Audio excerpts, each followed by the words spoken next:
नमस्कार बच्चों, आपका स्वागत है। मैं हूं पीसी वर्मा और हम देख रहे थे दो विश्व युद्धों के बीच की रूसी क्रांति और महामंदी। तो हमने पहले देखा रूसी क्रांति किस प्रकार से हुई थी और किस प्रकार से रूस ने अपने आप को एक बहुत ही शक्तिशाली देश के रूप में स्थापित कर लिया। लेकिन इसके साथ साथ एक बहुत बड़ी मंदी आई थी, पूरी दुनिया में आई थी 1929 में। एक बहुत बड़ी मंदी आई थी, उसके बारे में हम चर्चा करेंगे। और जो अमेरिका है उस पर इसका क्या असर पड़ा और किस प्रकार से वहां पर हालात फिर से सुधारे गए। तो 1929 का समय हमने पहले देखा था कि 1914 से विश्व युद्ध प्रारंभ हो गया था।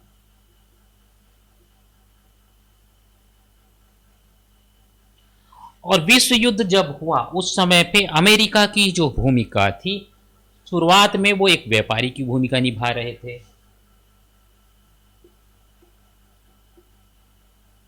युद्ध के प्रारंभ में ही वो युद्ध में शामिल नहीं हुए थे, बल्कि उनका पूरा ध्यान था अपने वस्तुओं को अधिक से अधिक अन्य देशों को देने की ओर, बेचने की ओर। व्यापार एक तरह से किया जा रहा था उनके द्वारा। लेकिन जब उनके यात्री जहाज को जर्मनी द्वारा नष्ट किया गया तो फिर उन्होंने युद्ध में भाग लिया। और अमेरिका ने युद्ध में भाग कब लिया? आखिरी समय में, लगभग आखिरी समय। अब इस समय क्या हुआ, युद्ध लगभग समाप्त हो रहा था। अमेरिका का उस समय पे असीमित संसाधन थे अमेरिका के पास, और उन्हें अपने पूरे संसाधन को उसमें झोंक दिया। और फिर युद्ध का जब परिणाम आया तो एक विजेता के रूप में अमेरिका का हालात बन गया। अब विश्व युद्ध तो समाप्त हो गया, जर्मनी पे बहुत सारे नियम लगा दिए गए, रूस में साम्यवादी शासन आने लग गया, वहां का शासन हट गया एक तरह से।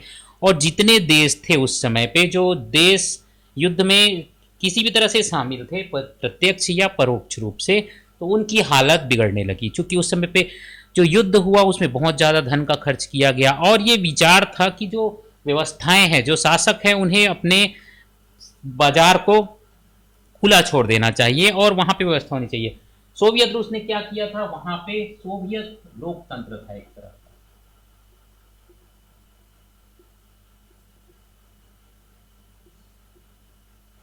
इसमें एक पार्टी की सरकार थी, सोवियत के द्वारा वो अपनी व्यवस्थाएं कर रहे थे। और ये सोवियत शैली कहना चाहिए जिसे, सोवियत शैली जो है, लोकतंत्र ना कहकर इसे शैली कहें तो ज्यादा उचित होगा।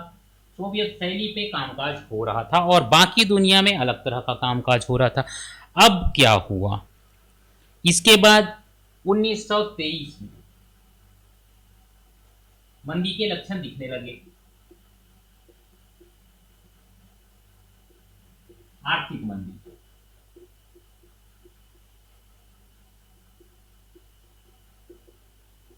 अभी आर्थिक मंदी क्या होती है इसे हम समझते हैं पहले।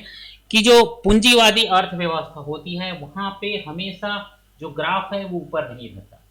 कभी इस प्रकार से अगर ग्राफ बनाया जाए तो कभी अप्स होगा, डाउन होगा, इस प्रकार से व्यवस्थाएं होती है, कभी अप कभी डाउन होता है। बाजार के ऊपर ये सब कुछ निर्धारित होता है। कभी तेजी आता है, कभी मंदी आता है, और इस प्रकार से व्यवस्थाएं चलती है। तेजी के साथ पूंजी निवेश बढ़ता है, जब पूंजी निवेश बढ़ता है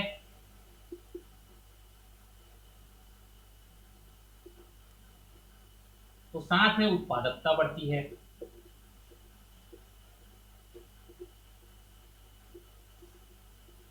उत्पादकता बढ़ेगी तो मजदूरी ज्यादा मिलता है,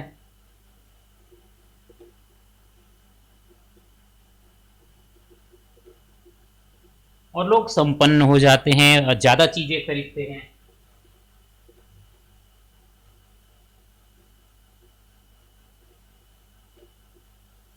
और इस प्रकार की व्यवस्था बहुत लंबे समय तक नहीं बनी रहती।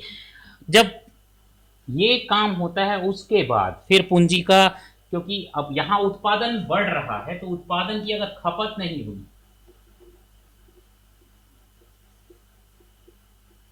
पूंजी कम हो जाता है फिर।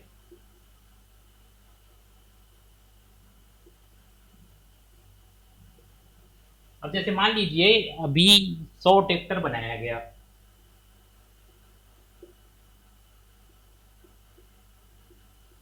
अभी पूरे के पूरे 100 ट्रैक्टर बिक गए तब तक तो अच्छी बात है। मान लीजिए सिर्फ 10 ट्रैक्टर ही बिका,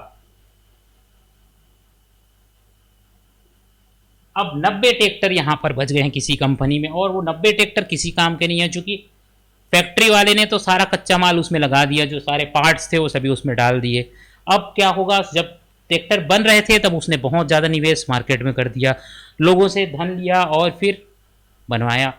अब यहाँ पे बिका नहीं, तब इसको जो है ऋण को चुकाना भी पड़ेगा। इसी प्रकार से वहाँ भी हुआ। जब आर्थिक मंदी आई, अर्थात जब युद्ध खत्म हो गया था 1918 में, उसके बाद 1923 में ये दिखाई देने लगा कि उत्पादन तो है लेकिन खरीदने वाले नहीं है, सामान नहीं बिक रहा है, मंदी के हालात दिख रहे हैं। तो 1925 में अमेरिका में भी मंदी के हालात दिखने लगे, और इसके कारण यहाँ पे उत्पादन तो किसानों ने बढ़ा लिया था। 1925 में किसानों का उत्पादन बढ़ा,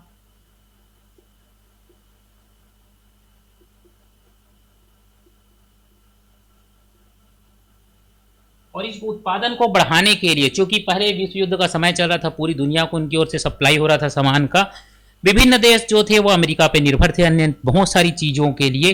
तो जो किसान थे उन्होंने बहुत ज़्यादा उत्पादन बढ़ा लिया, और इसके लिए उन्होंने ऋण लिया, बैंकों से ऋण लिया और अन्य प्रकार के लोगों से ऋण लिया। इस प्रकार से जो ये तरीके थे, इनके कारण से वो अब जो दूसरे देश थे, यूरोप के अन्य देश जो थे, वहां पे भी उत्पादन होने लगा। पहले तो युद्ध के हालात थे तो अमेरिका से सारी चीजें जा रही थी, अब चीजें अमेरिका से जाना बंद हो गई, चीजें वहीं पे स्टोर होने लगी, तो कृषि उपजों की कीमत जो है घट गई।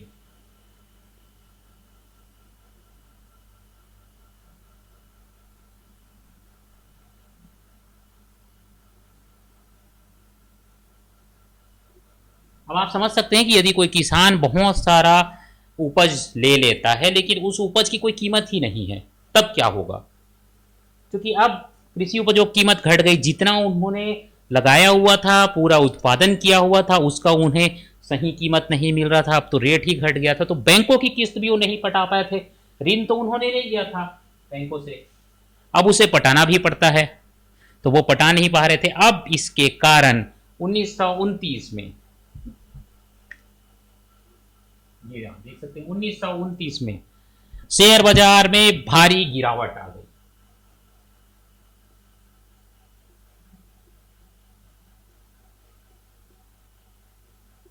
बहुत गिरावट यहाँ आ गई, बहुत रेट जो थे वो गिर गए।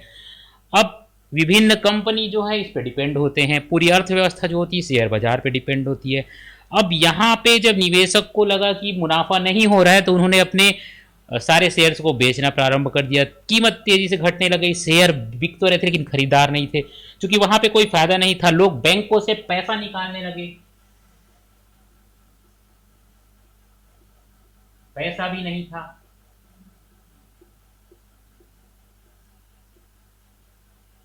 अब हालत ये था कि जो जिनके पास उन्होंने बैंक में जमा किया हुआ था पैसा, लेकिन अब जब बैंक के पास ही पैसा नहीं है तो पैसा मिलेगा कहाँ से, तो उनकी पूंजी डूब गई। जिन्होंने बैंक में निवेश कर रखा था, जमा कर रखा हुआ था, उनका भी पैसा डूबने लगा। तो 1925 से 29 तक तेजी जो हुई थी, उपज जो बढ़ गई थी, वो यहाँ पे आकर अब देख सकते हैं कि अचानक हालात बिगड़ गए, माल लोग लेना बंद कर दिए, उपज उनको आवश्यकता नहीं थी, बहुत ज़्यादा उत्पादन हो गया था, और इसके कारण कारखाना जो थे, यहाँ आप देख सकते हैं कि पूंजी बढ़ता है तब ये सब होता है, लेकिन जब घट जाता है तो कच्चा माल लेने के लिए भी दिक्कत हो जाती है।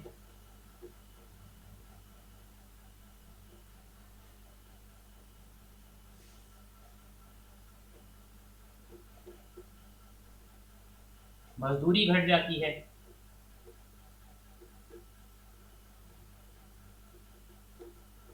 उत्पादन घटता है।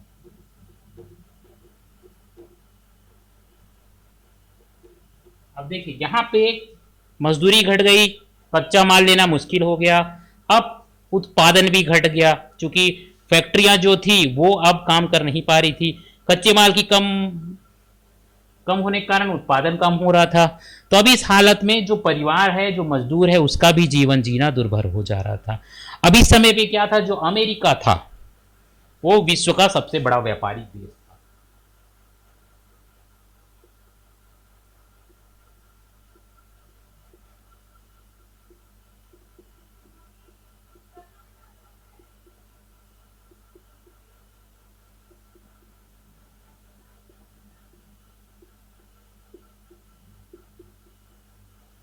अब इसके बहुत बड़े व्यापारिक देश होने के कारण दूसरे देश जो ब्रिटेन थे और यूरोप के बहुत सारे जो देश थे यहीं से सारा अपना कारोबार करते थे, यहाँ से सारा चीज़ें आयात किया करते थे। अब इसके कारण चूंकि सबसे बड़ा व्यापारिक देश था तो वो दूसरे देशों को कर्ज भी देता था, दूसरे देशों में निवेश भी करता था, अपनी चीज़ों को भेजता था, कच्चा माल भेजता था, खदान के अपने कारखानों की चीज़ों को भेजता था। अब यहाँ पे परेशानी ये हो गई कि अमेरिका ने जर्मनी और ब्रिटेन को उधार देना बंद कर दिया। अब ये उन्होंने उधार देना बंद कर दिया तो इसके कारण और भी परेशानी हो गई, चूंकि अमेरिका एक बड़ा स्रोत था इन सभी के लिए।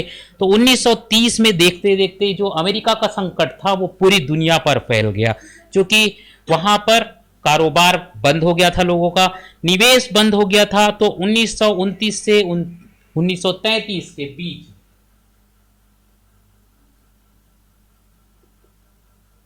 जो पूरा दुनिया का व्यापार था बहुत ज्यादा गिर गया। कितना गिर गया? लगभग 60%।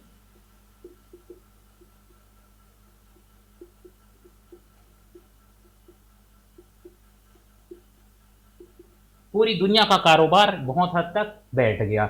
यहाँ आप देख सकते हैं 60% कारोबार, यानी बहुत बड़ा ये अमाउंट है। किसान जो थे उनके फसल बहुत हद तक बर्बाद हो गए पूरी दुनिया में।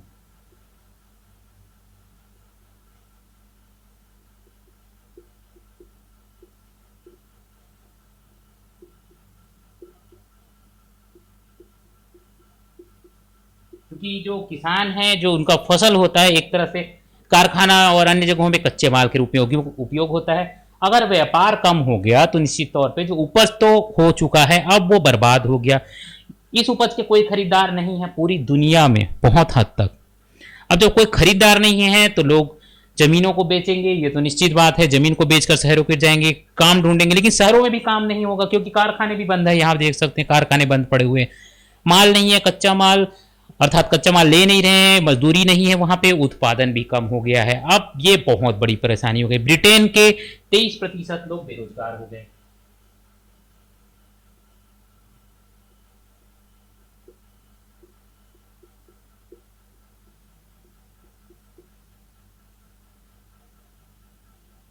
और इसके साथ साथ जर्मनी के 44% लोग।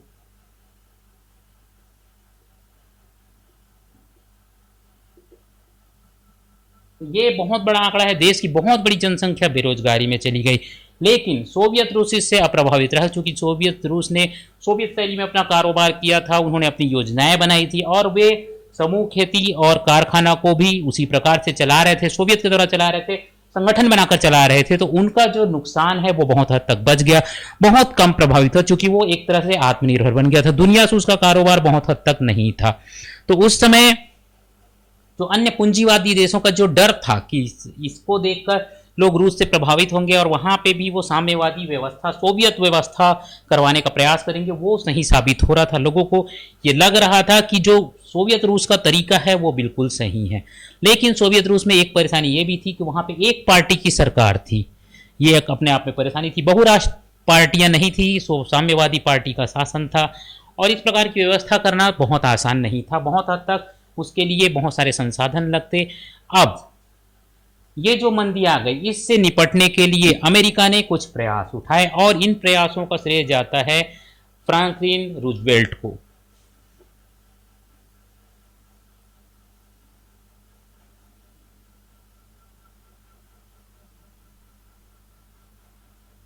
हमने देखा कि किस प्रकार से पूरी दुनिया की व्यवस्था जो है वो नीचे आ गई थी।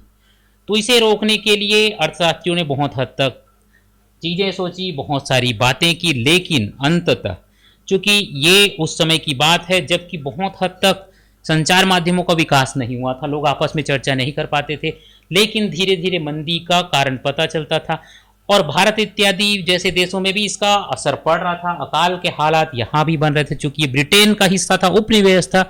तो जो ब्रिटेन पे हो रहा था उसका प्रभाव भारत पे भी पड़ रहा था। अब 1933 में रूजवेल्ट राष्ट्रपति बने।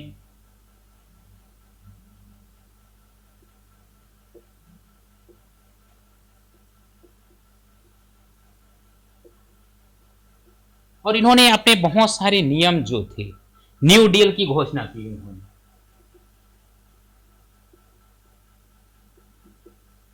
और इस प्रोग्राम ने लोगों की जिंदगी को बदला। इसमें क्या हुआ था, आर्थिक मंदी में जो ग्रसित लोग हैं, मंदी से ग्रसित लोगों को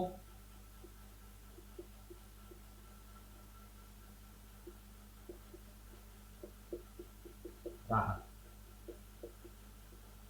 राहत प्रदान करने का इनकी ओर से प्रयास किया गया। जो न्यू डील था उसमें ये बातें की गई, वित्तीय संस्थाओं में सुधार किया गया।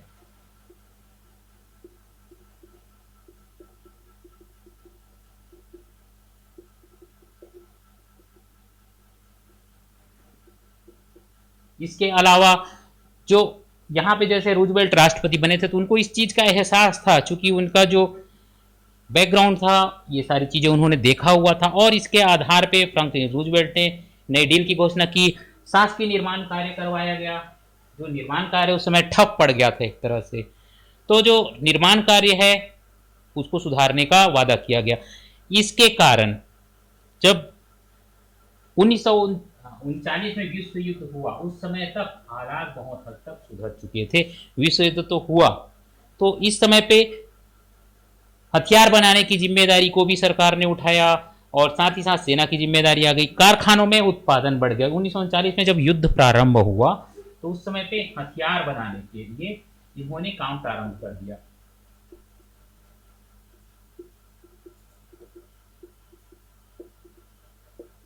और इस कार्य को करने से कारखाने चलने लगे।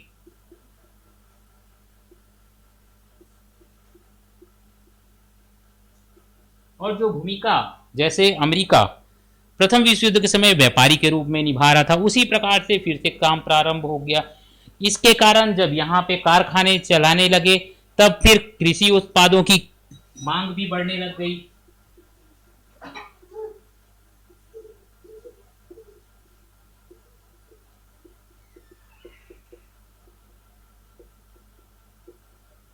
ये आप देख सकते हैं कि इस प्रकार से ये द्वितीय विश्व युद्ध था।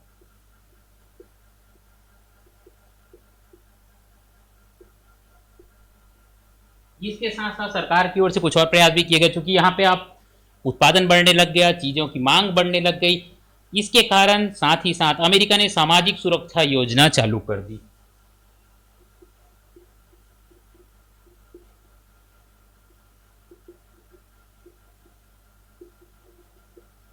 अब ये सामाजिक सुरक्षा योजना क्या थी, जो कि वो वृद्ध जन थे वहां पे, तो सेवानिवृत्त वृद्ध जन थे, उनके लिए पेंशन का योजना किया गया। बेरोजगारी बीमा और विकलांगों की जरूरतमंद बच्चों को मदद की और ध्यान दिया गया। इस प्रकार के काम किए गए। साथ ही साथ मंदी के पहले बहुत सारे इस प्रकार के काम जो है जर्मनी और ब्रिटेन के द्वारा भी किए जाते रहे। तो ये जो योजनाएं थी, सामाजिक सुरक्षा की योजना जो थी, उसके कारण वहां पे लोगों के स्वास्थ्य में सुधार हुआ।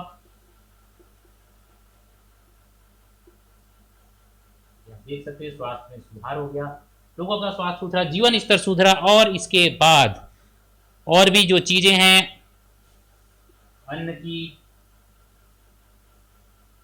आवास की, स्वास्थ्य की, ये सारी चीजों की जिम्मेदारी सरकार की ओर से उठाई जाने लगी। अर्थात सरकार की ओर से प्रयास किए जाने लगा कि ये जो योजनाएं हैं, साथ ही साथ शिक्षा भी, इन सभी चीजों में सरकार की ओर से ध्यान दिया गया बहुत हद तक। तो यहाँ पे देखिए, यहाँ पे विश्व युद्ध हुआ तो कारखाने चलने लगे, उपज बढ़ने लगी, मांग बढ़ने लगी, और इन कारणों से इनके साथ साथ सामाजिक सुरक्षा इत्यादि की ओर ध्यान दिया गया। और फिर इन कारणों से अमेरिका के हालात बहुत सुधरने लगे।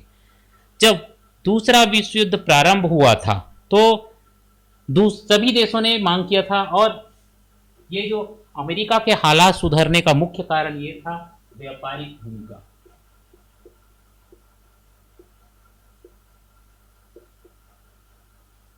उन्हें बहुत हद तक अपनी भूमिका को व्यापारिक के तौर पे बदल दिया, और इसके कारण साथ ही साथ इसमें लोगों को सेना में भर्ती किया गया।